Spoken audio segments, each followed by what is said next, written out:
طبعا النهارده الزمالك كان بيلعب بتروجيت في الدوري العام، وربنا نفخ في صورته وكسبوا 2 لا شيء.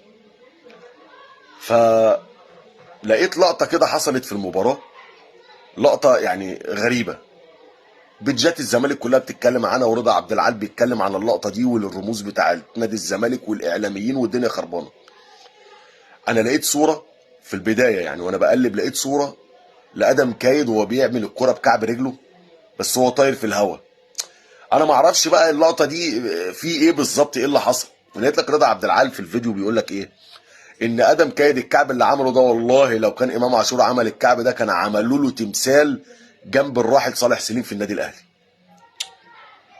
شويه لقيت البلوجرات الزملكاويه كلهم بيتكلموا على كعب الرجل ده، وواحد فيهم بيقول لك ان الكعب الرجل ده لو كان عمله زيزو، كان ابو زيزو راح للكابتن محمود الخطيب قال له عايزين نغير عقد زيزو ونمدد له عقده بمليار جنيه. بيتريقوا يعني. فانا خدني الفضول بصراحه، حبيت ادور على اللقطه دي. ده باين عليه هدف عالمي، يعني قلت ادم كايد لا لا لا لا، ده الهدف ده عالمي فلازم اتفرج عليه. فقعدت اقلب كده في اهداف الزمالك اللي جت. امال فين الهدف يا جدعان؟ فين اللقطه اللي انتوا عمالين قلبين الدنيا عليها دي؟ ما لقيتش هدف بالطريقه دي. طلع بقى اللي ادم كايد عمل الكرة دي وجت في العارضه. يعني كل الهيصه دي كلها عشان ادم كايد عمل الكرة بكعب رجله وجت في العارضه، ما جاتش هدف كمان، يعني ما جاش هدف.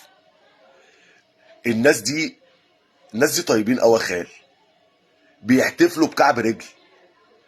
انت بص الهسس اللي بقى عند جمهور الزمالك، يعني الناس بتحتفل بلاعب عمل كوره بكعب رجليه وجت في العارضه ما جاش هدف حتى.